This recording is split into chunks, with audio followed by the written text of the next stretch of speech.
सभी मातृशक्ति को मैं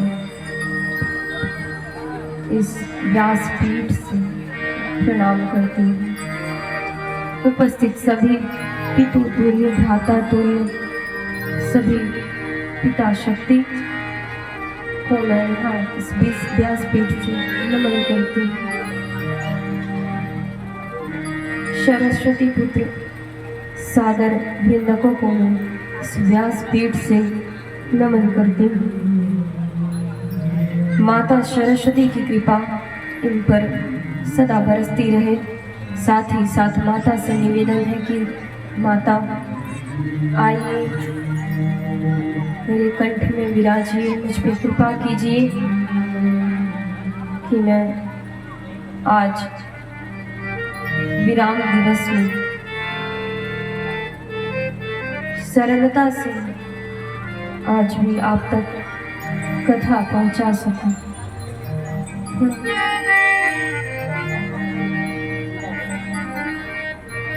यहाँ उपस्थित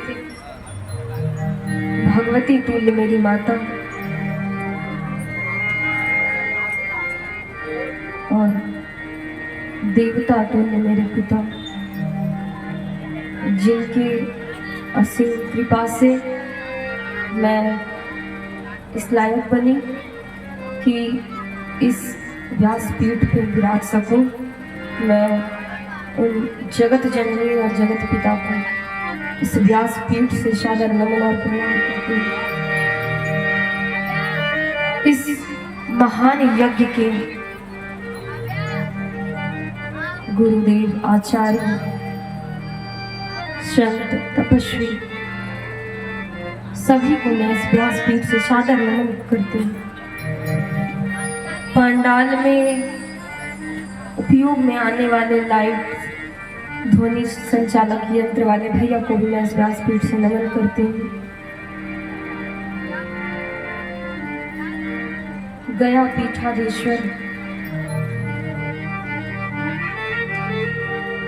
आचार्य श्री प्रपन्नाचार्य जी के सानिध्य में आचार्य श्री जगत गुरु रामानुजाचार्य जी, श्री वेंकटेश्वर प्रपन्नाचार्य स्वामी जी महाराज के तत्वाधान में श्री शिव परिवार प्रतिष्ठात्मक रुद्र महायज्ञ का भव्य आयोजन किया गया है। आज इस कथा का विराम दिवस है। आज 3 दिन से चलते आ रहे इस शिव महापुराण का विराम दिवस है। आज के बाद फिर कल से ना मैं यहाँ रहूंगी और ना आप यहाँ आएंगे। कल से जो आपके मन में कथा सुनने की एक तीव्र इच्छा रहती थी कि जल्दी काम करके जल्दी जाना है कथा पंडाल में, आज विराम दिवस है तो बस अपने जीवन का यह कीमती समय आज तक मन से लगाइए, जिससे कि बीते हुए 2 दिनों में यदि आप किसी कारणवश थोड़ी सी भी कथा अगर आपसे छूट गई हो तो आज आप प्रयत्न करें कि संपूर्ण कथा मन लगाकर सुनें। तृतीय दिवस के इस पावन कथा में प्रवेश करने से पहले हर दिन की तरह आज भी हम संगीत के माध्यम से संगीतमय वातावरण बनाते हुए बाबा आदिदेव भोलेनाथ का ध्यान करते हुए हम कथा में आगे बढ़ेंगे।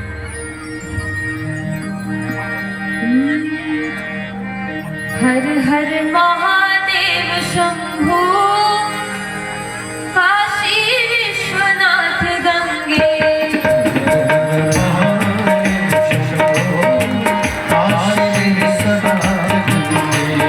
हर हर महादेव शंभो काशी विश्वनाथ गंगे। हर हर महादेव शंभो काशी विश्वनाथ गंगे। काशी विश्वनाथ गंगे सदा शिव पार्वती संगे। काशी विश्वनाथ गंगे सदा शिव पार्वती संगे।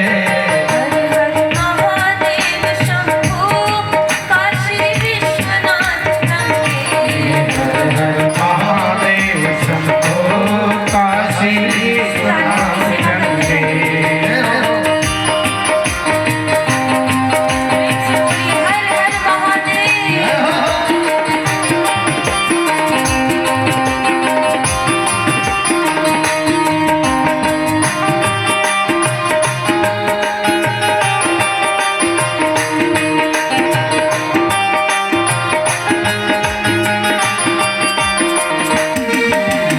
नमो निरंजन निराकार साकार बने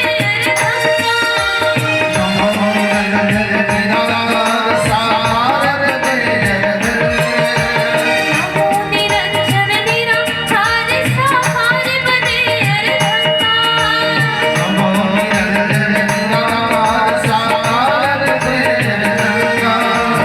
अदित्य कपोल भाल और राजन प्रिय हलाल गंगा। हर हर महादेव शंभो काशी विश्वनाथ गंगे। हर हर महादेव शंभो काशी विश्वनाथ गंगे।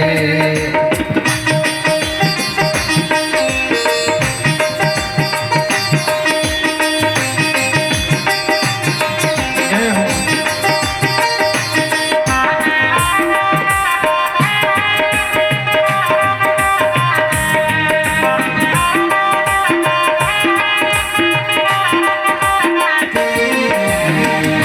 मिमिक डम डमरू बाजे बाजत ताल मृदंगा। डमरू बाजे बाजत ताल मृदंगा। मिमिक डिम डमरू बाजे बाजत ताल मृदंगा। डमरू बाजे बाजत ताल मृदंगा। मिमिक डिम बाजे बखावज फूलने और मोर चंगा। हर हर महादेव शंभो काशी विश्वनाथ गंगे। हर हर महादेव शंभो काशी विश्वनाथ गंगे। हरे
मत उठाइए।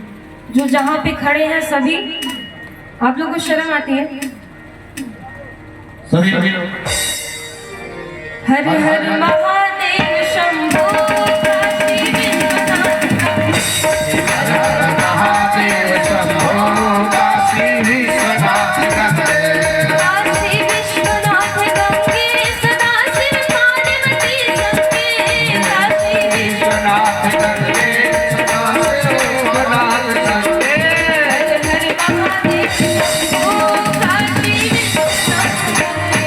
हर हर महादेव शंभो काशी विश्वनाथ गंगे हर हर महादेव शंभो काशी विश्वनाथ गंगे हर हर महादेव शंभो काशी विश्वनाथ गंगे महादेव शंभो काशी विश्वनाथ गंगे काशी विश्वनाथ गंगे काशी विश्वनाथ गंगे काशी विश्वनाथ प्रेम से बोलिए पार्वती पते हर हर महादेव शंभु। बोलिए जगत जननी पार्वती मैया की। प्रेम से बोलिए भैया गणेश की। प्रेम से बोलिए भैया कार्तिक की। जय जय श्री राधे, जय जय श्री राधे। प्रेम से बोलिए बालाजी सरकार की।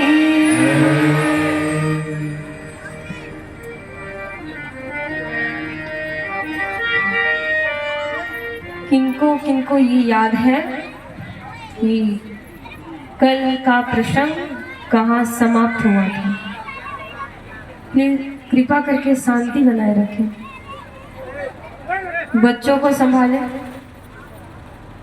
और जो खड़े हैं कृपा करके बैठ जाए, जहाँ जगह मिल रहा है वहीं बैठ जाए। आप लोग खड़े रहेंगे तो मेरा ध्यान भटकेगा। बैठ जाइए। भैया पीछे जो आप लोग खड़े हैं आप लोग भी बैठ जाइए।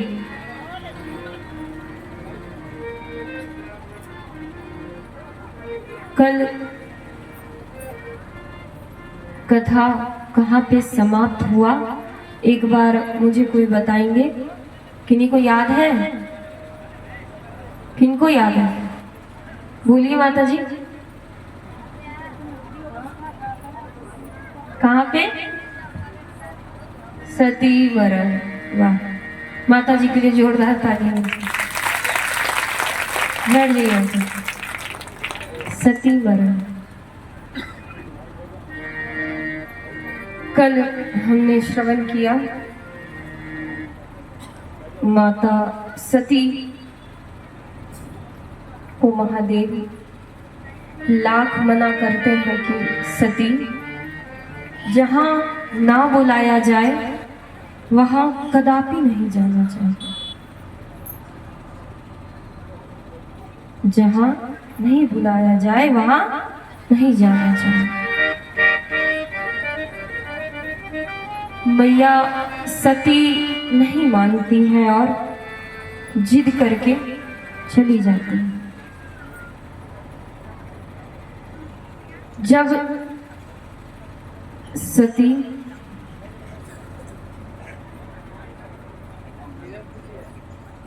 अग्नि कुंड में कूदने जाती हैं तब एक वर मांगती है। सती मरत हरिसन वर मांगा।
तनु पाई।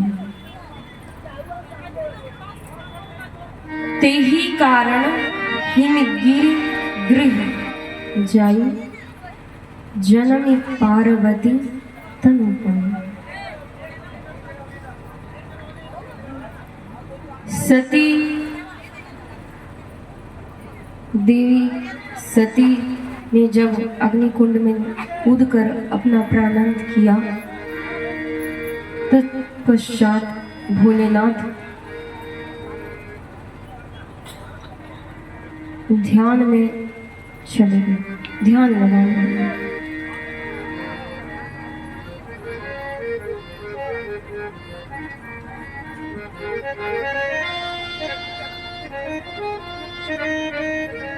सती के मरणोपरांत हिमगिरि नामक राजा के यहाँ मैया पार्वती का जन्म होता है। सती मैया पार्वती का रूप लेकर हिमगिरि के घर जाकर जन्म लेती है।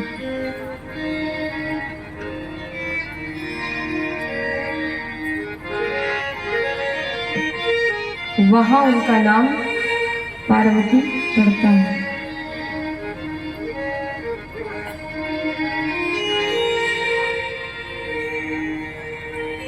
भक्तों, आजकल के लोग प्रेम नहीं करते। निस्वार्थ प्रेम इस दुनिया में आपसे केवल दो ही व्यक्ति कर सकते हैं आज के जमाने में, माता और पिता। और इस दुनिया का यदि आपका जो आप जिससे बहुत प्रेम करते हैं ना, जिस व्यक्ति से, उसको भी आपसे कुछ ना कुछ स्वार्थ होगा।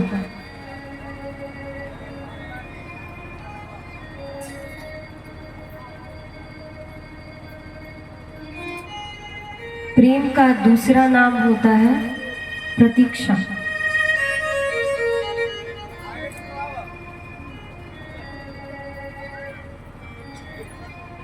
यदि भक्त भगवान से सच्चा प्रेम करता है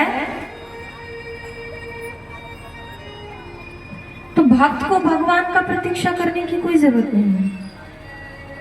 भगवान भक्त की प्रतीक्षा करने लगते हैं कि वो मेरा प्यारा भक्त आएगा, मुझे लाड़ लड़ाएगा, मुझे प्यार करेगा।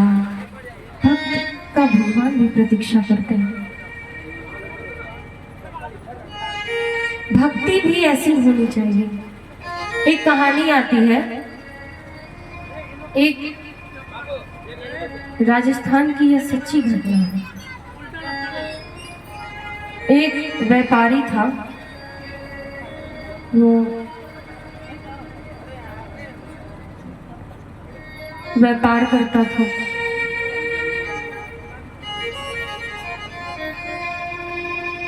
और प्रभु से भी बड़ा प्रेम करता था। व्यापार उसके लिए बाद में था, पहले उसके प्रभु थे। उसको कितना भी दुकान जाने में देरी क्यों ना हो जाए, वो घर से बिना प्रभु का पूजा किए नहीं निकलता था। उसका डेली का रूटीन था, सुबह उठता था, एक अपने नहाने का जो सामान होता है जो भी, वो लेता था और एक नदी के तट पे चला जाता था। सुबह जाता था तो थोड़ा अंधेरा रहता था, परंतु जब वो वापस आता था तो इतना उजाला हो जाता था कि उसको प्रत्यक्ष रूप से सब कुछ दिखाई दे। हमेशा जाता, उसका यही रूटीन था कि वो जाता है, कार्यरत, स्नान ध्यान करके आता है, पूजा पाठ करता है कुछ जलपान करता है और पुनः अपने कार्य पर चला जाता है। एक दिन वो आ रहा था तो उसने ध्यान दिया कि मैं तो चल रहा हूं पर मेरे साथ कोई और भी चल रहा है। 2 पद चिन्ह तो मेरे हैं और 2 पद चिन्ह किनके हैं? वो सोचा शायद मेरा भ्रम हो। वो एक दिन ऐसे ही देखा, दूसरे दिन फिर देखा, तीसरे दिन फिर देखा। निरंतर वो देखता गया कि 2 पद चिन्ह मेरे हैं, 2 किसके हैं? वो समझ गया ये कोई नहीं, मेरे बाल गोपाल लड्डू गोपाल ही हैं। वो भी खुश था। अब वो जब रास्ते में चलता 2 पद चिन्ह देखता तो उस पद चिन्ह की तरफ देख के बातें करते चलता। क्या प्रभु कैसे हो? कुछ खाया कि नहीं खाया? मेरे साथ आनंद आता है कि नहीं? मेरे साथ कोई तकलीफ तो नहीं होती प्रभु? ओह, बड़बड़ करते चलता। अब रास्ते पे कोई व्यक्ति अगर बड़बड़ाता चले तो उसको कुछ दिन के पश्चात उसको पागल नहीं घोषित कर देते हैं लोग। और लोग उसे पागल कहते थे तो उसे खुशी होती थी इस बात की कि मैं पागल तो हूं पर प्रभु के प्रेम में पागल हूं। व्यापारी का काम धंधा बड़ा, जो उसका व्यापार था बड़ा था, विदेश से उसका व्यापार चलता था। कुछ दिन के पश्चात उसका स्वास्थ्य बिगड़ गया। स्वास्थ्य बिगड़ने के कारण व्यापार भी हिल गया। उसका जो स्थिति था उस व्यापारी का, वो भी धीरे धीरे बुरा हो गया। जितने सगे संबंधी थे सब छोड़ दिए। उसको ये विश्वास था कि कोई छोड़ दे, कोई मुझे पकड़ दे, उससे मुझे कोई मतलब नहीं, मेरे प्रिया प्रीतम मुझे कभी न छोड़े। वो अपनी स्थिति से एक दिन बड़ा दुखी होकर उसी नदी के तट पर जाकर बैठ के बड़ा रो रहा था कि हे प्रभु, ये कैसी स्थिति आ गई कि कुटुंब कबीलों से मेरे घर का द्वार भरा होता था, आज कोई पूछने वाला नहीं। उसे जब घर लौट रहा था उसकी ध्यान उस पद चिन्ह पर गया। वह देखता है कि आज एक ही पद चिन्ह है। वो बड़ा जोर से रोता है कि हे प्रभु, सुख में सब साथ देते हैं, ये तो सुना था कि दुख में सब छोड़ के चले जाते हैं, पर आप भी छोड़ के चले गए। हे प्रभु, हमसे क्या गलती हो गई कि आप भी मुझे छोड़ के चले गए? बड़ा रोता है, बड़ा बिलखता है, वहीं बैठ के बड़ा जोर जोर से रोता है, हे माधव, हे केशव, हे प्रभु, हे गोविंद, बताइए क्या कारण है? ये 2 पद चिन्ह ही क्यों है? आपके पद चिन्ह कहाँ गए प्रभु? आप कहाँ गए मुझे छोड़कर? मैं बड़ा विकल हो रहा हूँ प्रभु, आइए मुझे संभालिए, मेरी बाँह फिर से पकड़िए प्रभु।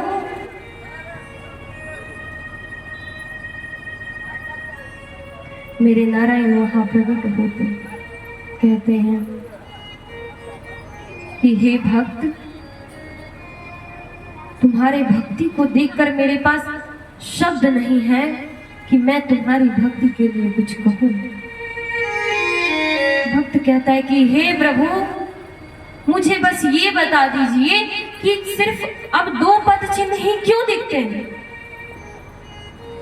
मेरे ठाकुर ने बड़ा प्यारा जवाब दिया। भक्तों, जरा ध्यान से सुनिएगा और इस जवाब को सुन के यही आप भी सीखिएगा कि कभी सुख आए तो जरूर डरिए, पर दुख आए तो मत डरिए।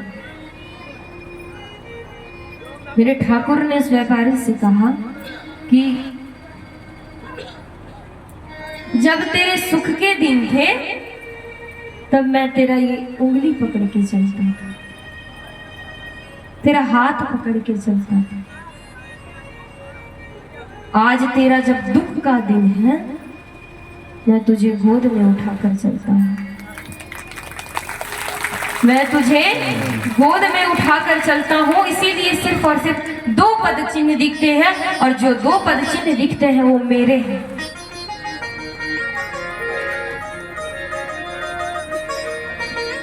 प्रभु से जब प्रभु के मंदिर जाइए, प्रभु से ये मत मांगिए कि हे प्रभु मुझे गाड़ी दे दो, मुझे बंगला दे दो, ये मत मांगिए।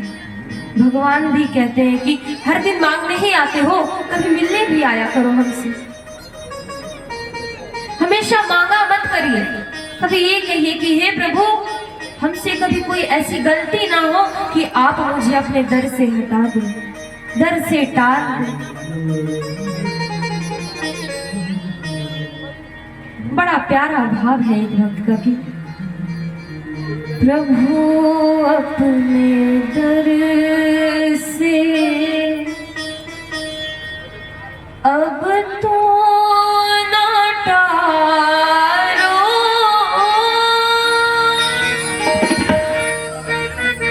गिरा जा रहा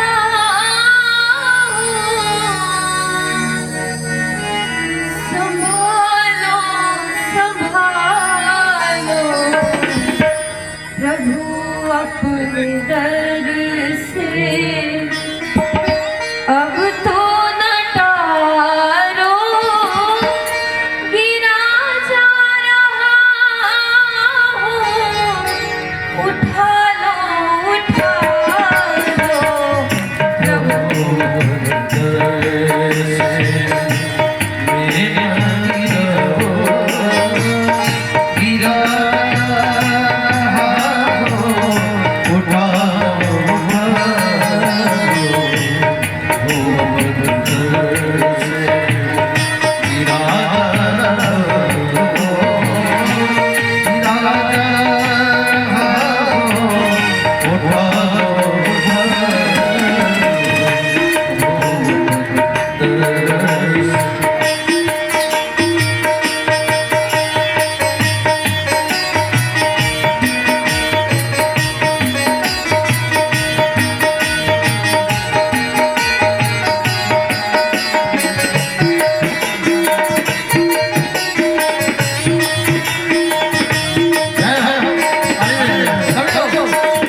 आप मेरी मजबूरियों को समझिए।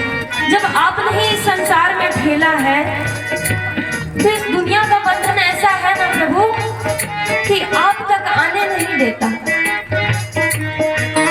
कृपा करके मेरी हाथ पकड़ लीजिए। नहीं टूट पाएगा दुनिया का बंधन,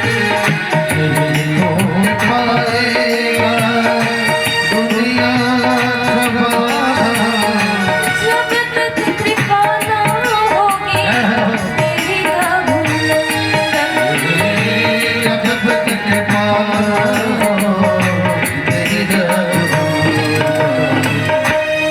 दोनों हाथ उठाइए। चरणों की सेवा में आप लोग बोलिए, चरणों की सेवा में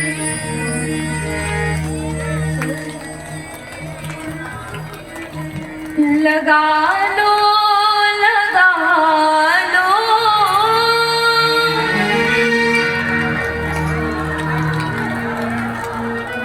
हे प्रभु दाऊद नगर के सभी भक्तों की अर्जी जरूर सुनिए। गिरा जा रहा हूँ, उठा लो अपने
भली न जाए कोई दर से तुम्हारे, भली न जाए कोई दर से तुम्हारे, भली न जाए कोई दर से तुम्हारे, भली न जाए कोई दर से तुम्हारे, द्वारे खड़ा हूँ नन्हे बाहे पसारे।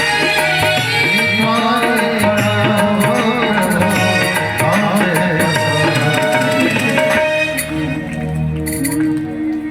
और क्या कहते हैं प्रभु?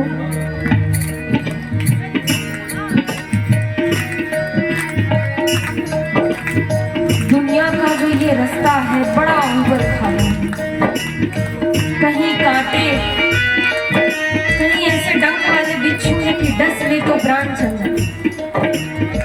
कहते हैं कदम लड़खड़ाए, कदम लड़खड़ाए, संभालो संभालो गिरा जा रहा हूँ, उठा लो उठा लो।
अगर था हटाना,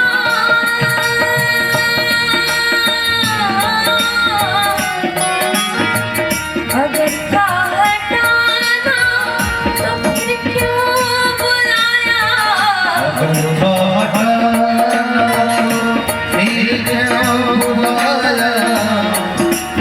प्रभु आप बड़े छलिया, बड़ी जल्दी छल लेते हो। एक तो मैं भूखा हूँ, आप रोटी भी दिखाते हो और छीन भी लेते हो। ऐसे छलिया मत बनो प्रभु, ये दिल बड़ा नाजुक है, बड़ा जल्दी टूट जाता है।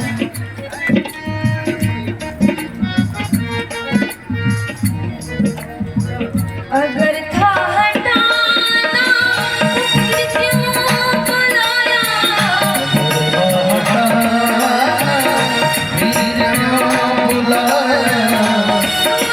रहने दे, काहे को जगाया?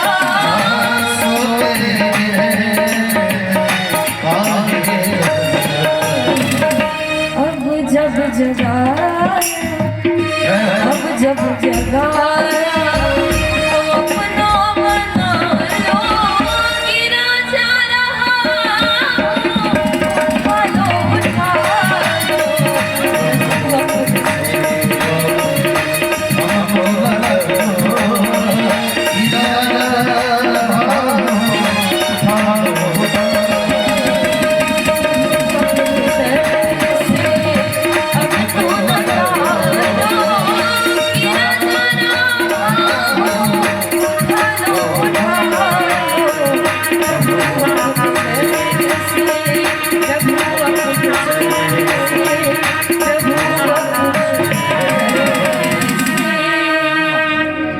एक बार पूरे पूरे हाथ पीछे तक आप लोग भी भैया। प्रभु अपने, आप भी गाइए। प्रभु अपने अब तो न टारो,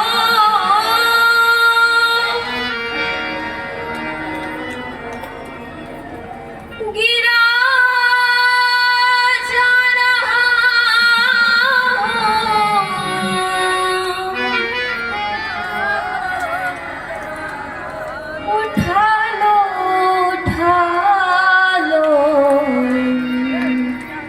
प्रभु अपने दर से। नीचे कर लीजिए। हाँ,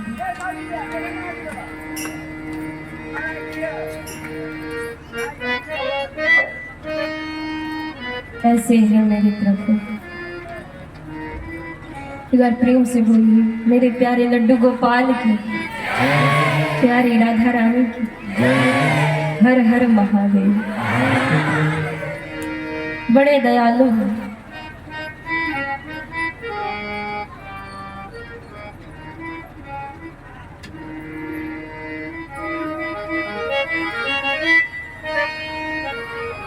तो माता सती मरने के पश्चात, प्राण त्यागने के पश्चात शैलराज के घर जन्म लेती हैं, जहां उनका नाम पार्वती पड़ता है। पार्वती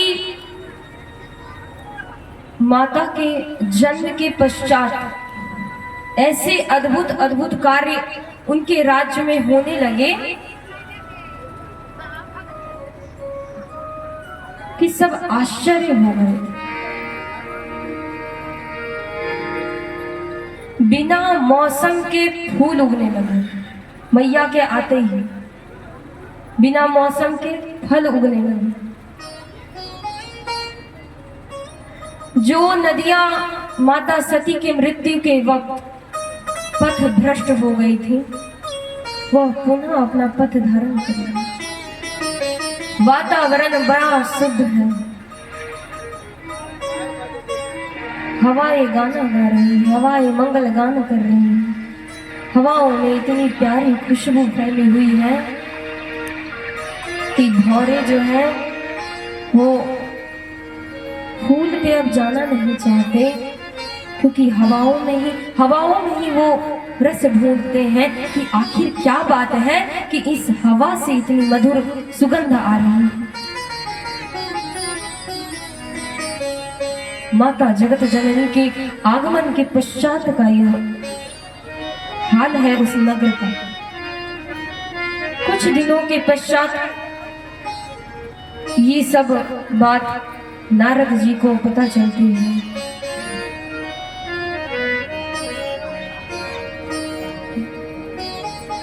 नारद जी कहते हैं कि नारद जी को जब यह समाचार आता है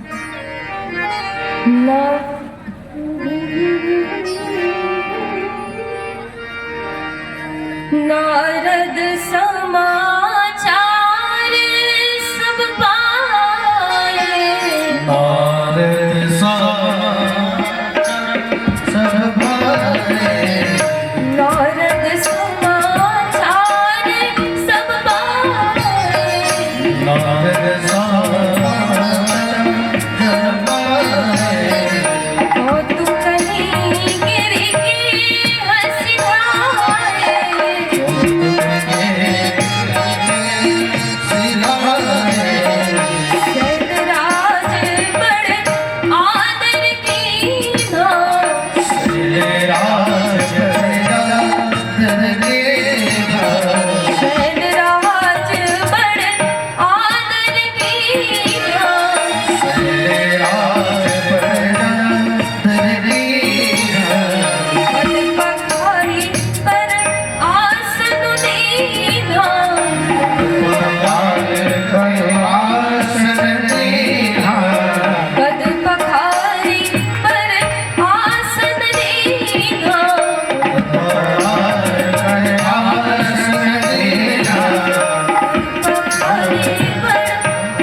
नारद जी को जब यह समाचार पता चला,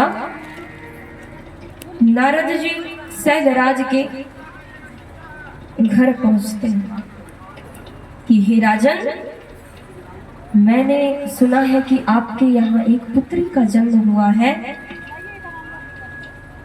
और जिसके आने के बाद आपके नगर में बड़े दिव्य दिव्य कार्य देखे गए हैं कि बिना मौसम के फूल उग रहे हैं, बिना मौसम के फल उग रहे हैं। हवाओं में ऐसा वातावरण है जैसे कि लग रहा है कि प्रकृति किसी का स्वागत कर रहा है कि आइए, कोई आ रहा है, ऐसा स्वागत है। नारद जी शैलराज के भवन पहुंचे। शैलराज भी बड़ा आदर सत्कार करते हैं, उनका स्वागत करते हैं, उनका पूजन वंदन करते हैं, आसन देते हैं, उनको बैठाते हैं और उनको उनके चरणों तक को अपने पूरे महल में छिड़काव करते हैं और अपने भाग्य के बारे में वर्णन करते हैं कि हे ऋषि, हे नारद, मेरे तो आज भाग्य ही उजागर हो गए। आप मेरे घर पधारे, आज मेरा धन्य भाग्य हो गया। आज मुझसे बड़ा भागी कोई नहीं है कि आप जैसे ऋषि त्रिज्ञानी आज मेरे घर पधारे।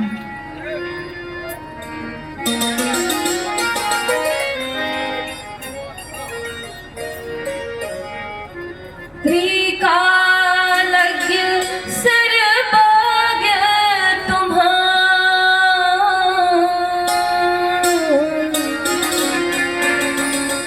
गति सर्वत्र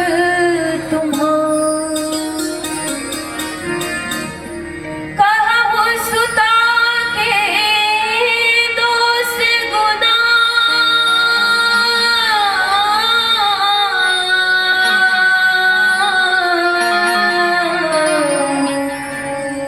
मुनिवर हृदय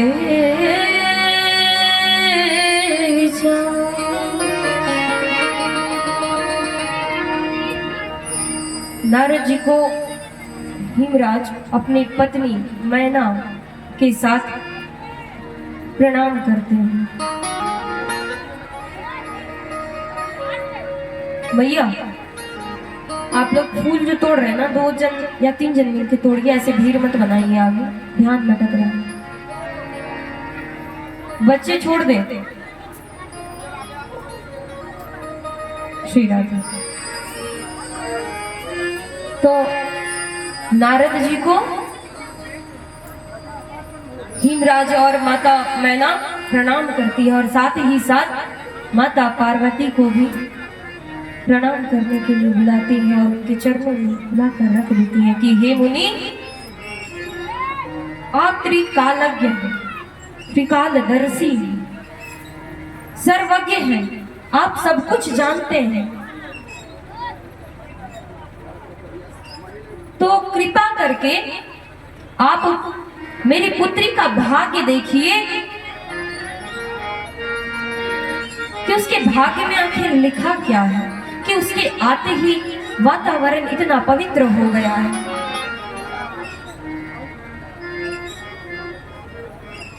नारद कहते हैं, सब लक्षण संपन्न कुमारी, सब लक्षण संपन्न कुमारी, कोई संकल्प प्रिय ही प्यारी, कोई संकल्प प्रिय ही प्यारी, सदा जन एहि कल एहि माता,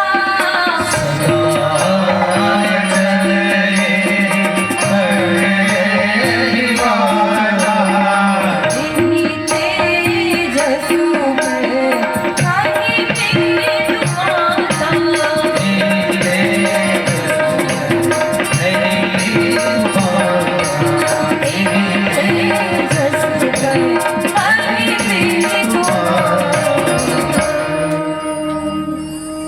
नारद जी मैया पार्वती को देखते ही कहते हैं,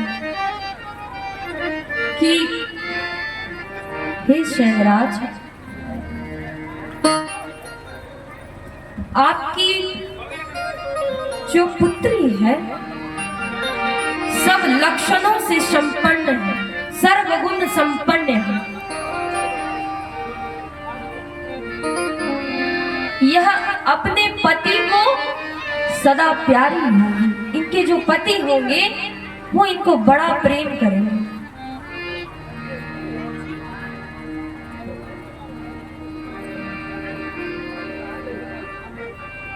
इनका सुहाग अचल रहेगा, अमिट रहेगा, अमर रहेगा। सदा अचल यही कर अही बात। इनका सुहाग सदा अचल रहेगा, अमिट रहेगा, अमर रहेगा। इनके माता पिता भी यश पाएंगे।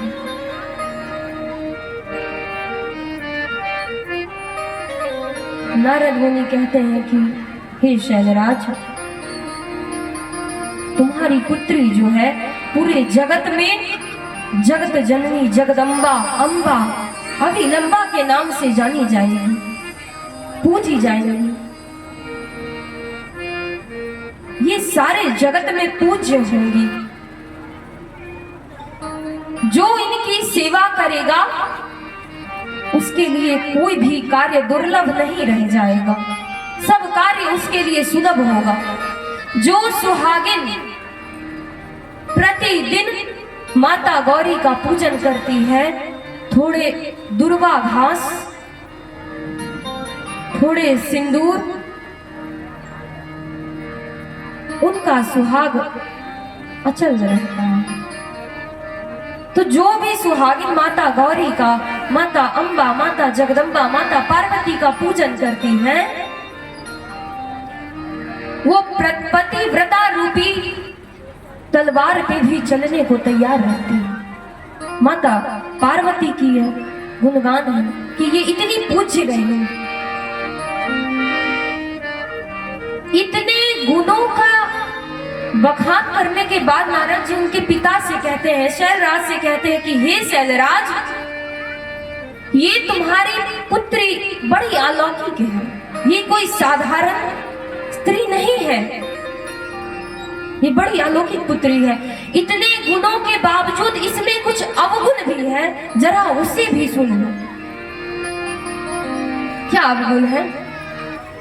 जोगी जटिल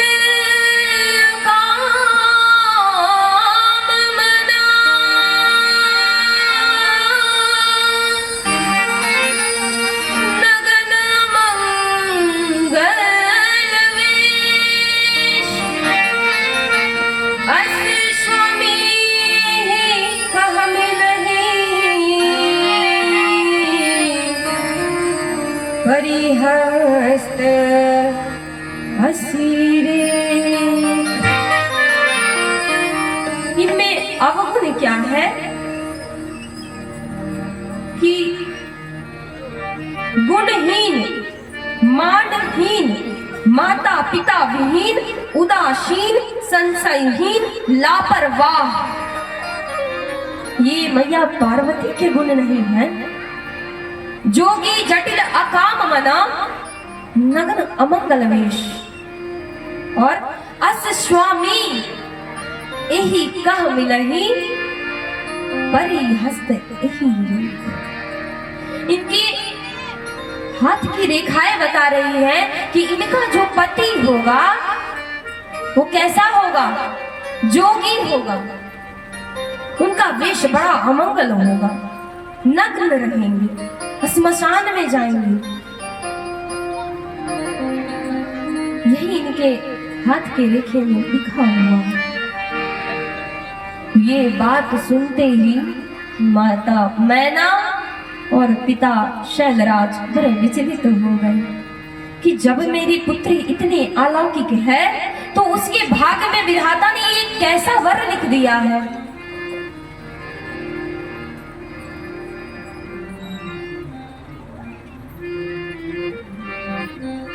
मैना तो बड़ी विचलित भी हो जाते हैं, अपने पुत्री का मुख देख के रोने भी लगते हैं कि हे विधाता, ये क्या लिख दिया, मेरी कोमल सी पुत्री, मेरी कोमल सी पार्वती। मैना थोड़ी क्रोधित भी होती हैं और अपने पति से कहती हैं कि इन नारद की बात मत मानो, ये तो है ही ऐसे कि इधर की बात उधर, इधर की बात उधर, इधर की बात इधर, इधर की बात इधर करके झगड़ा लगाते फिरते हैं। इनकी बात का कोई ठीक नहीं है। आप मेरी पुत्री पार्वती का वही विवाह करिएगा जहां उसके योग्य वर हो। मेरी पुत्री मुझे बड़ी प्यारी है।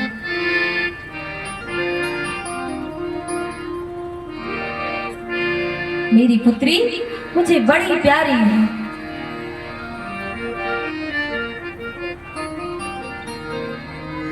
झूठी न होई देवर्षि वाणी, सोचहि दंपति सखी सयानी। देवर्षि नारद की वाणी झूठी नहीं हो सकती है। यह विचार कर हिमराज मैना को समझाते हैं कि हे देवी, धरती इधर से उधर हो सकता है, सूर्य रात को निकल सकता है और चंद्रमा दिन को निकल सकता है, परंतु मुझे नारद पे विश्वास है कि इनकी वाणी झूठी नहीं हो सकती। कहमुनि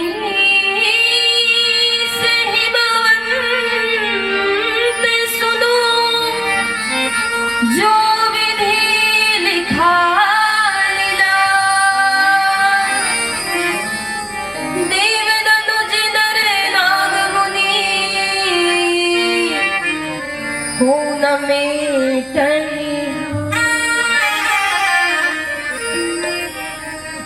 नारद जी हिमवंत जी से कहते हैं कि शैलराज, जो भाग्य में लिखा जाता है उसे स्वयं ब्रह्मा भी नहीं मेट सकते हैं, उसे कोई नहीं मेट सकता।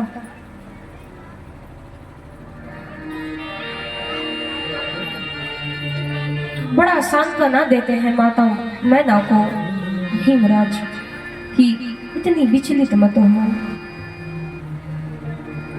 हिमराज देवर्षि से पूछते हैं कि अच्छा बताइए कि आपने जिनके बारे में कहा वह है कौन, आखिर वो है कौन? इस पूरे पृथ्वी पे ऐसा कौन व्यक्ति है जिसका इतना अमंगल वेश है और वह मेरे पुत्री का पति होगा?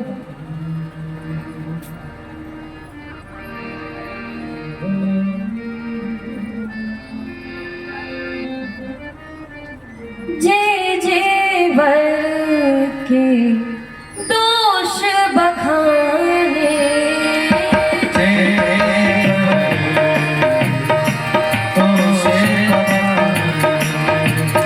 जे जे वर के दोष बखाने,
राज के पूछने के बाद नारद जी कहते हैं कि हे राजन, जो जो दोष मैंने आपको बताए हैं कि पार्वती के जो वर होंगे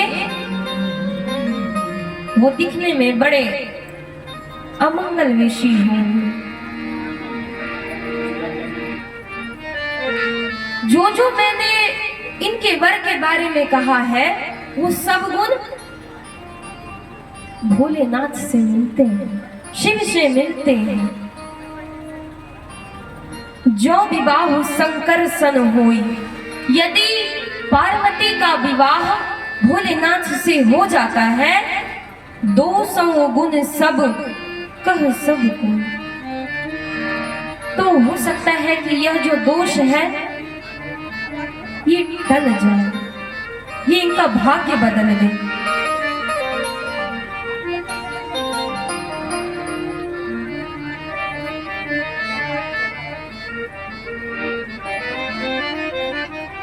भाग्य बदल दे। नारद ये सब कह के चले जाते हैं।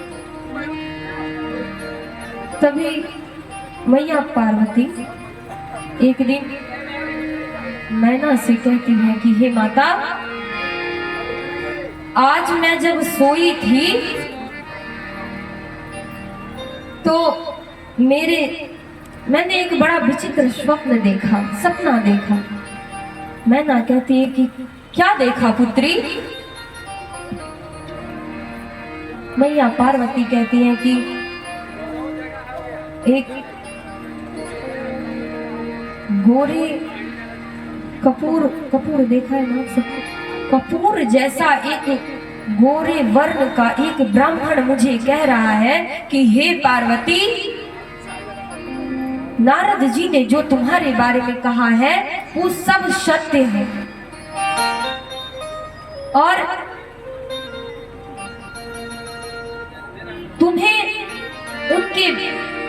उन्होंने जो तुम्हें बताया है उसका पालन तुम्हें करना चाहिए। तुम्हें शंकर को पाने के लिए तप करना चाहिए। माता मैना छोटी सी पार्वती की यह सब बातें सुनकर बड़ी करुण हो जाती है। ये क्या कह रही हो पार्वती?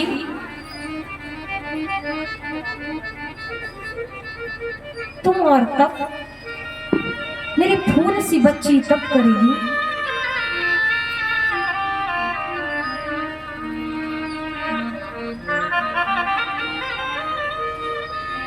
ऐसा कैसे हो सकता है पुत्री? मुझसे बर्दाश्त कैसे होगा?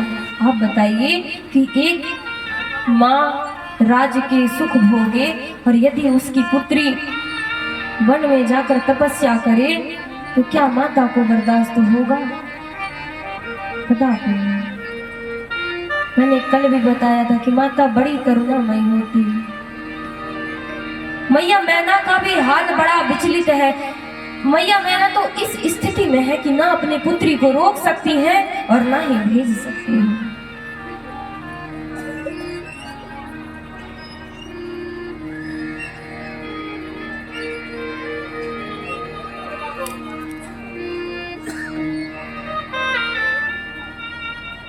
बड़ी विचलित स्थिति है।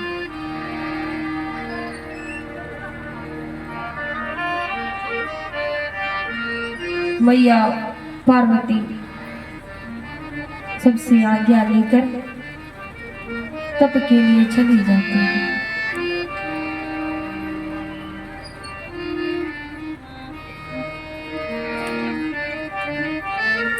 मैया पार्वती तप करना प्रारंभ करती है। सर्वप्रथम मैया पार्वती 1 वर्ष तक फलाहार रहकर तप करती है। तत्पश्चात मैया 100 वर्ष तक सूखे बेलपत्र के छोरों को पान करती है।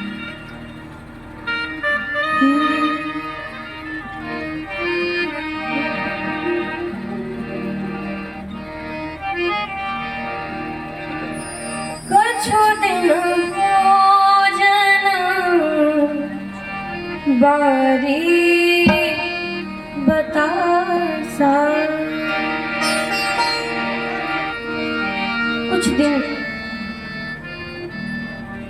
100 वर्ष बेलपत्र के चूर्ण को लेने के बाद कुछ दिन मैया बसाता मतलब बसात वायु को भी तज देते हैं कि ये कठिन कुछ दिन उपवास है, बड़ा कठिन उपवास करते हैं कुछ दिन, बड़ा कठिन। अपने श्वास को रोक लेती हैं और जैसे ही जगत जननी अपना श्वास रोकती है पूरे पृथ्वी पर वायु बंद हो जाता है। बड़ा विचलित स्थिति है।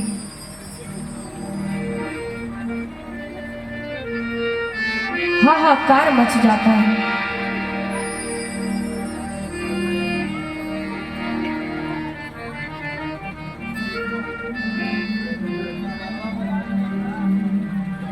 कि अब जहां वायु बंद हो जाए,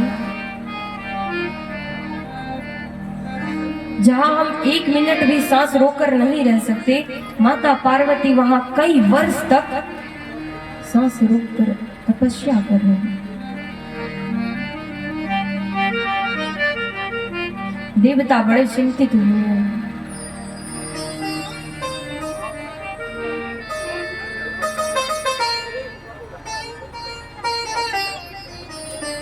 देवता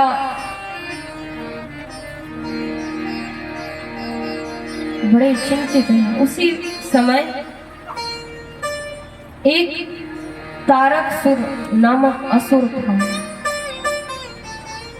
उसको वरदान था कि वो यदि मरेगा तो बाबा भोलेनाथ के संतान से,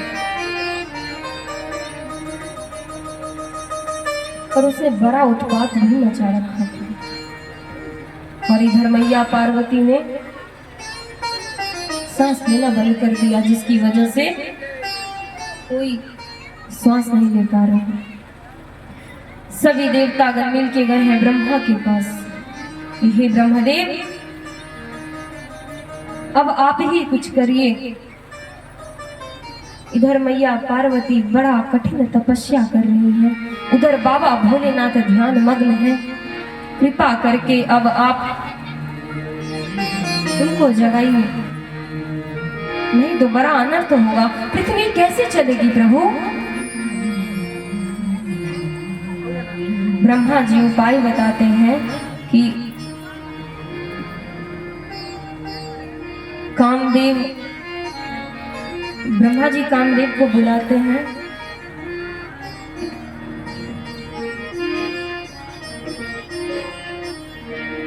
कामदेव से कहते हैं, श्री राधे, कामदेव से कहते हैं कि तुम जाओ और बाबा को अब जगाओ। बड़ा विषम परिस्थिति। कामदेव कहते हैं कि हे ब्रह्मदेव,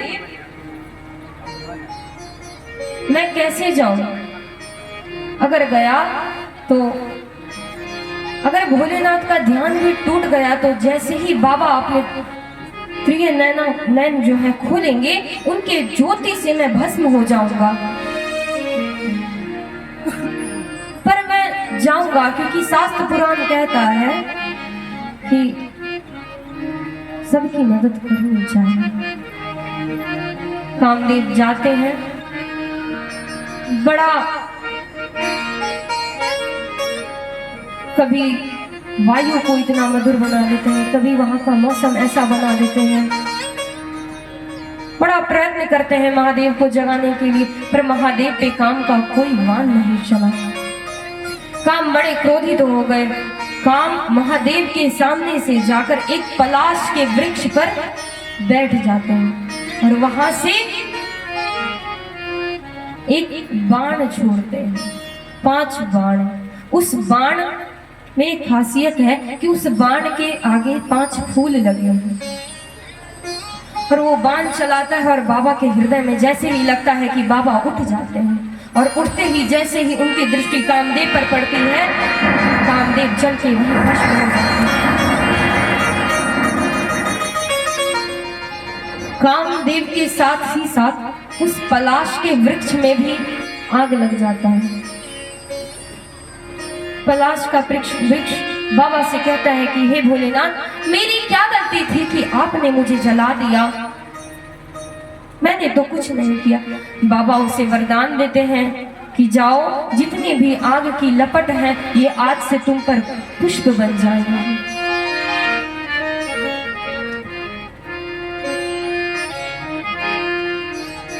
उधर से कामदेव की पत्नी रति दौड़ी दौड़ी आती है कि हे बाबा, अब मैं क्या करूं?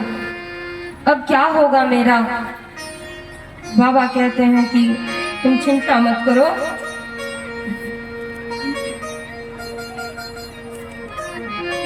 तुम बिल्कुल चिंता मत करो। तुम्हें भी वरदान है कि जब जदुवंश कृष्ण अवतारा,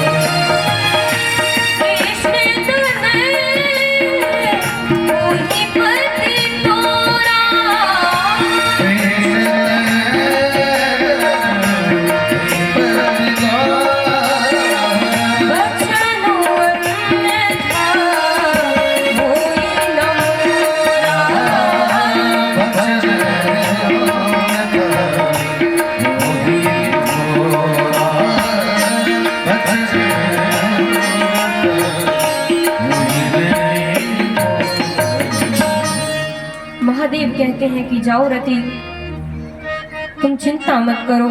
जब पृथ्वी के बड़े भारी भार को उतारने के लिए यदु वंश में श्री कृष्ण अवतार होगा, तब तेरा पति, उनके पुत्र प्रद्युम्न तुम्हारा पति होगा। इस प्रकार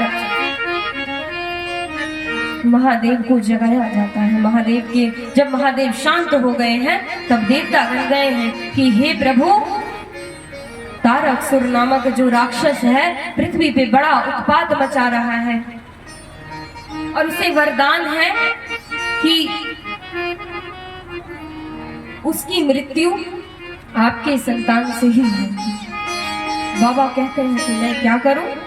तो बाबा को देवता गण कहते हैं कि करना क्या है, अब विवाह करिए। बाबा कहते हैं किससे विवाह करूं? जैसे बाबा कुछ जानते ही नहीं।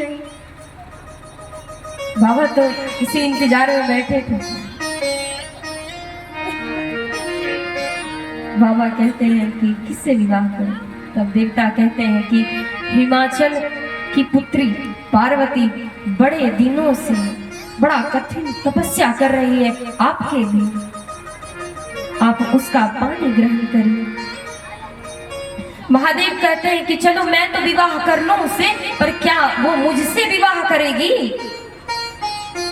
मैं ऐसा हूं, इतना अमंगल हूं दिखने में, क्या वो राजकुमारी की पुत्री मुझसे विवाह करेगी? जाओ उनका परीक्षा लेकर आओ।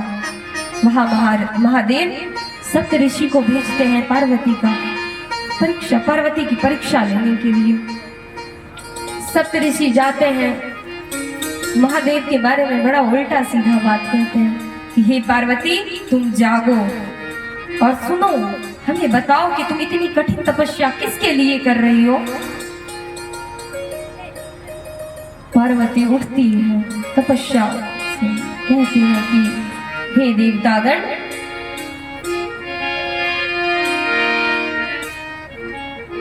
मेरे भाग्य में यही लिखा था कि मेरा जो पति होगा जोगी अमंगल वेश वाला होगा,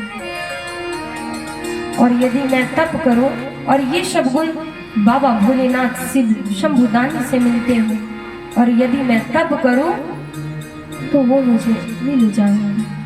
ऋषि कहते हैं कि नहीं पार्वती, तुम उनसे विवाह मत करो, बड़ा पछतावा होगा तुम्हें विवाह के पश्चात।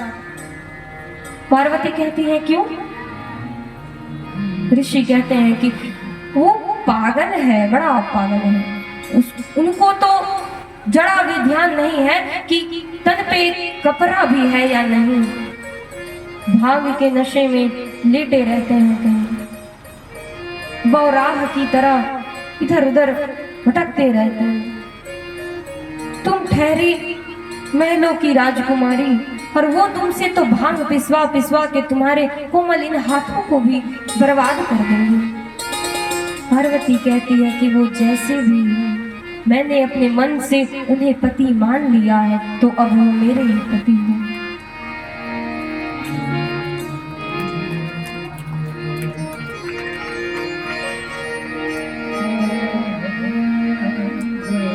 सारे ऋषि कहते हैं कि पार्वती तुम धन्य हो, जाओ तुम्हारी तपस्या संपन्न हुई, महादेव भी तुमसे विवाह करने के लिए राजी हैं।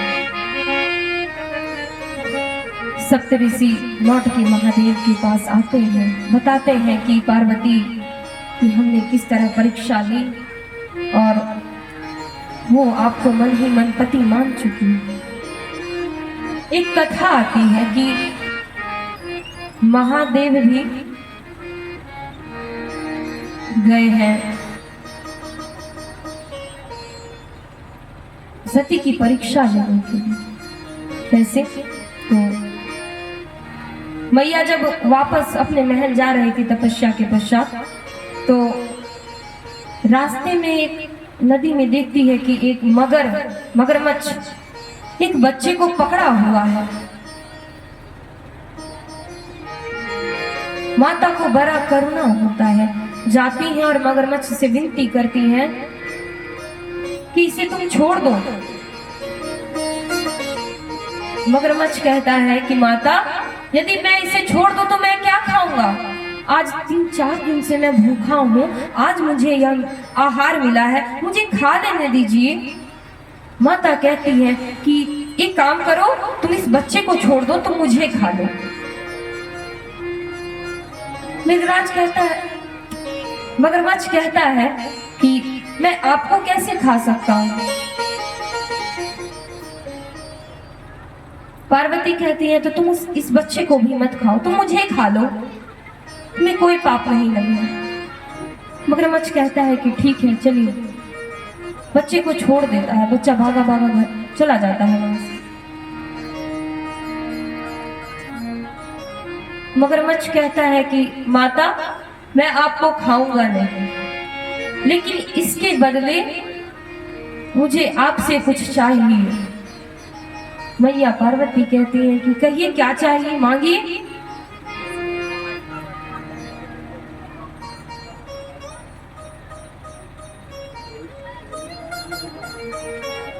मगरमच्छ कहता है कि माता,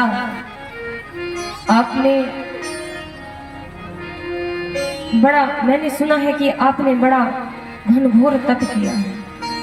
आप एक काम करिए, आपने जो भी तप किया है उसका पूरा फल मुझे दे दीजिए। मैया तैयार हो जाती है। मैया जैसे ही फल देने के लिए तैयार होती है, वहीं मेरे देवादिदेव महादेव प्रकट होके कहती हैं कि हे पार्वती, जाओ, मैं तुमसे भी प्रसन्न हूँ, मैं तुम्हारा पानी ग्रहण करने के लिए तैयार हूँ।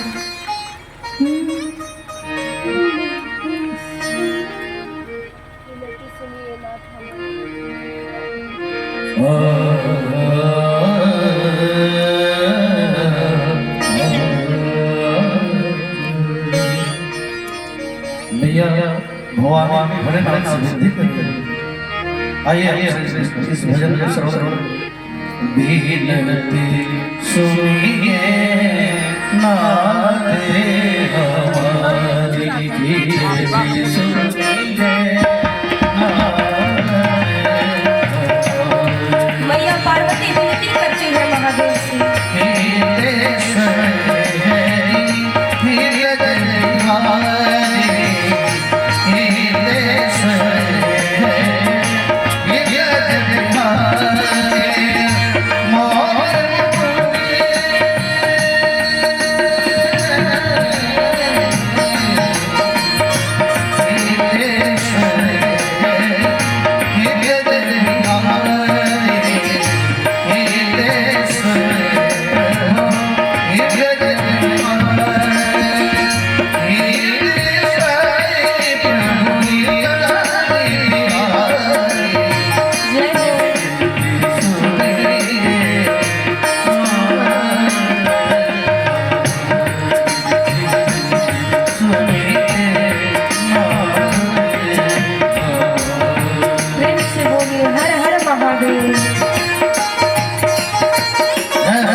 पार्वती अंतिम पार्वती है और हो गया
प्रेम से बोले हर हर महादेव। इस प्रकार माता विनती करती है।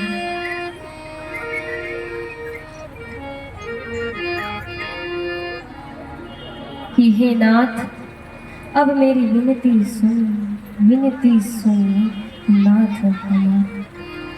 तो इस प्रकार सती की पार्वती की, क्षमा करिएगा, पार्वती की तपस्या पूर्ण होती है। अब विवाह की भी तैयारी हो रही है। विवाह बड़ी विचित्र है।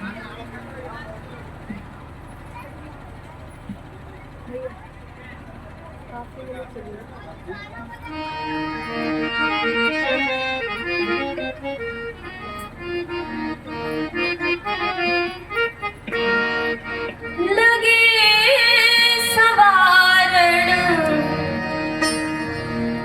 सकल सुरवाह विविध विमान मोहि सगुन मंगल सुबद रही अक्षरा। अब विवाह की तैयारी शुरू हो गई है। सभी देवता अपने अपने अनुसार, जैसे जैसे जो देवता सजे हैं, अपने अपने अनुसार अलग अलग वाहनों पे विराजमान होकर बाराती के लिए तैयार हो रहे हैं। सब इतने प्रसन्न हैं महादेव के विवाह में। सब तैयार तो हो रहे हैं, पर बाबा को ही भूल गए। जो दूल्हा सरकार है उन्हीं को भूल गए तैयार करना।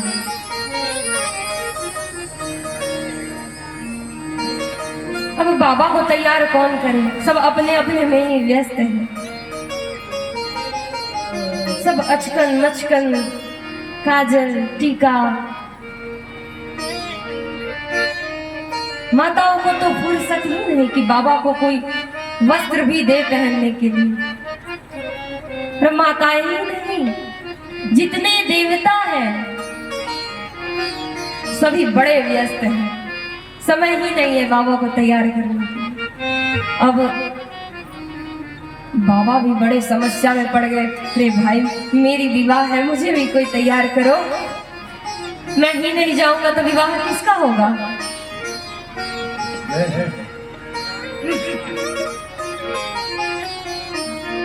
तभी विष्णु जी कहते हैं कि जैसे महादेव है वैसे उनके गण भी हैं।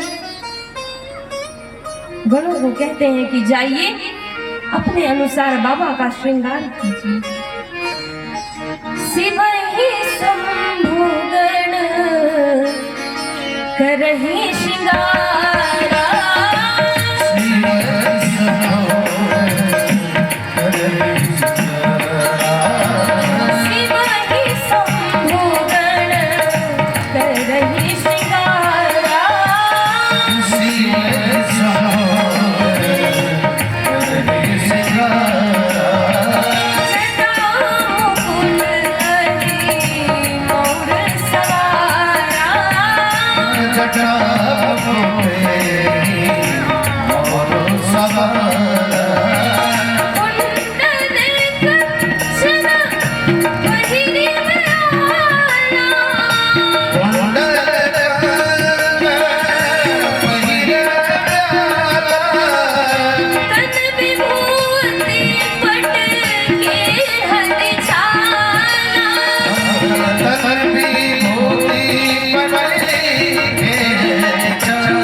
शंभुगण करहि श्रृंगार।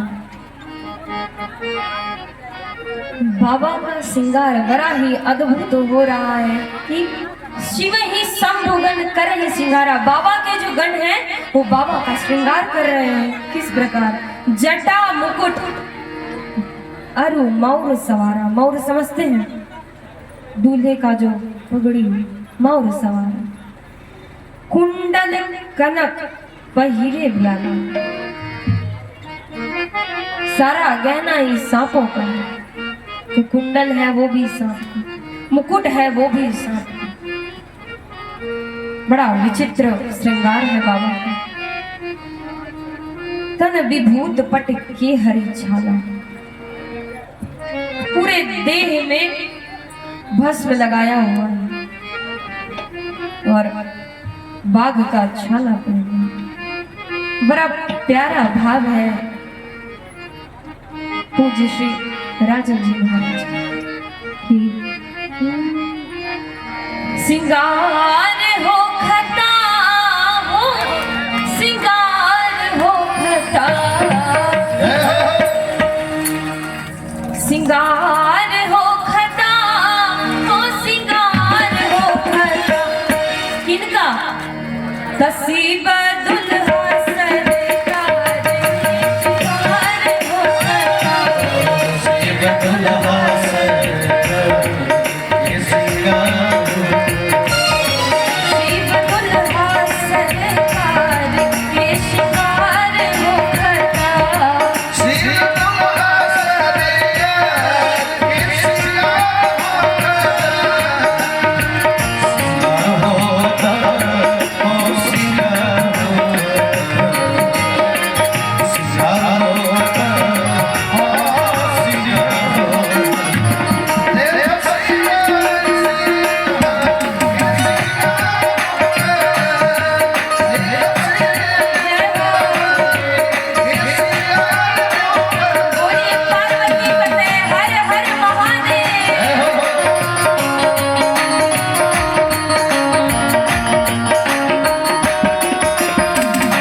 माताओं बहनों के पैर में जरा दर्द हो गया हो, खड़ी होके सीधा भी कर सकती हूँ। बाबा का शादी है, साधारण थोड़ी ना है। अपने अपने घर जाते हैं शादी में, तो क्या बात है। और बाबा का कहना बड़ा अजीब है, क्या है? हो सर के कंगनवा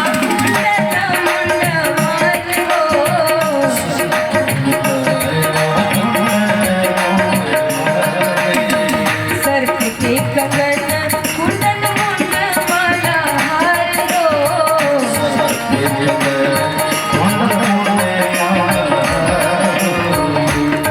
सभी खड़े हो गए, खड़े होकर ताली क्या बजा रहे हैं? नृत्य कीजिए, बाबा का शादी है। तो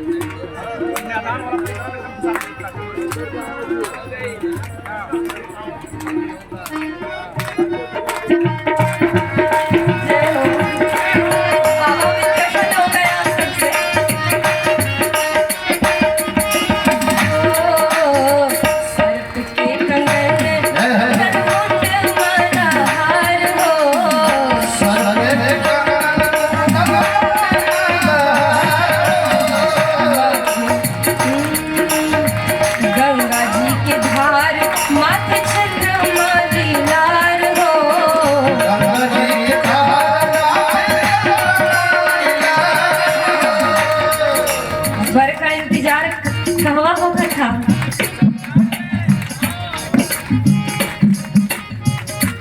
इंतजार पर के हिमाचल के द्वार होगा था।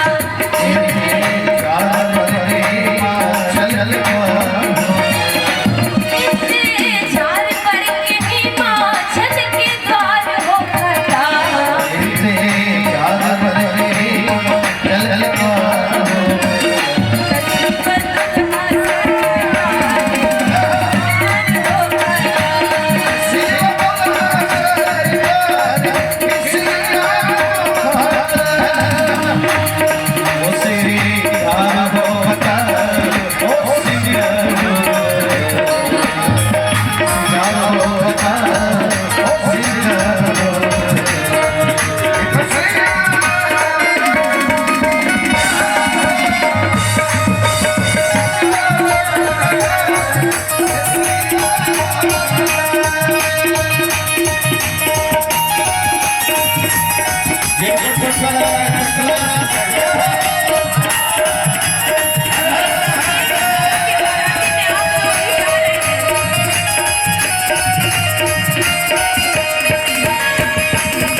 में जहर कांध सांप के जने हो।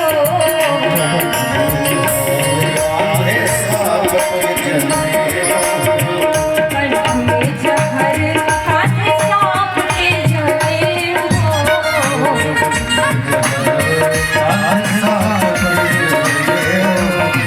कजरी बाघंबर दुल्हा बनने महादेव हो।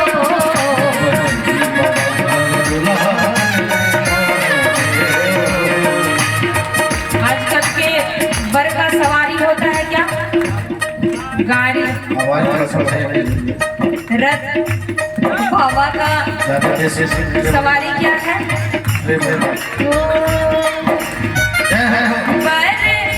बस हवायन पर सवार हो करता। बस हवायन पर सवार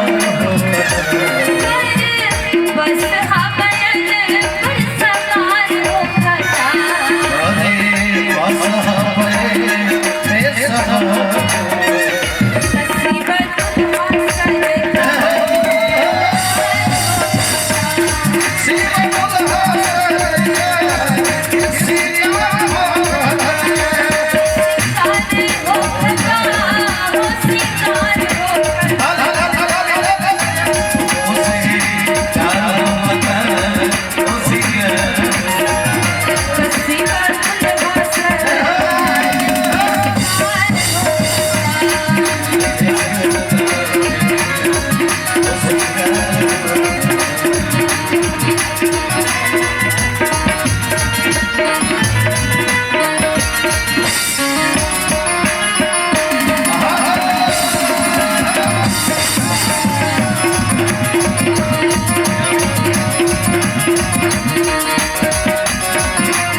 जय जयकार करिए, बाबा के गण ही तो लग रहे हैं आप लोग।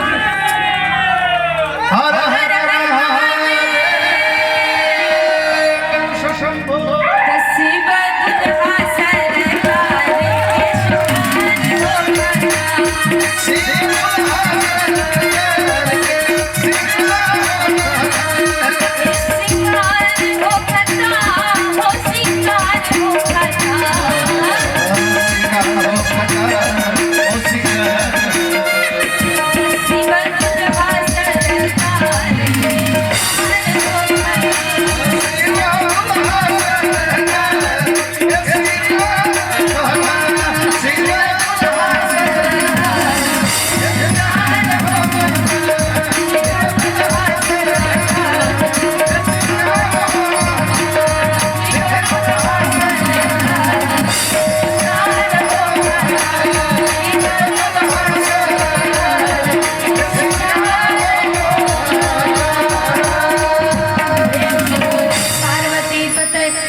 सभी अपने अपने स्थान पे विराजमान हो जाइए, शांति के साथ विराजमान होइए। बैठने में इतनी बातें तो माता जल्दी जल्दी बैठिए, समय का बड़ा अभाव है। अभी तो विवाह बाकी ही है, अभी तो ये बारात थी।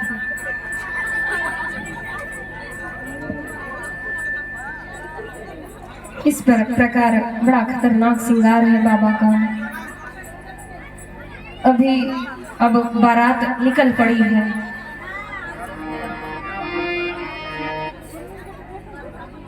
जैसे दुल्हा तस बने बराता,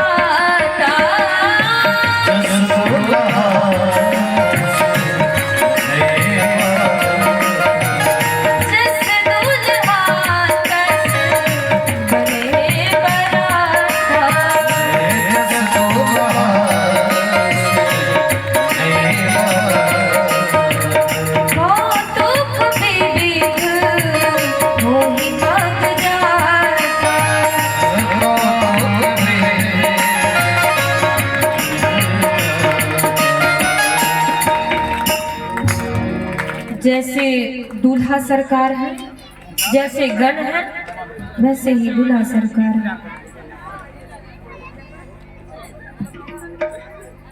अब बारात निकल चुकी है। बारात निकली भी है, बड़ा विचित्र।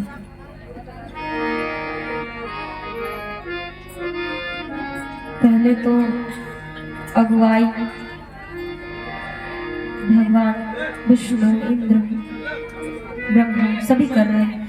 बड़े दिव्य लग रहे हैं भगवान और भगवान के दूत। जब मैना अभी सुनी है कि बारात आ गई है, मैना बड़ी प्रेम से सोचते सोचते जाती है कि हमारे यहाँ बर को गाली दिया जाता है। अभी एकदम उन लोग का एकदम प्लानिंग चल रहा है, सोच रही है एकदम, कोई कसर छोड़ना नहीं है उनको गरियाने में, कोई कसर नहीं।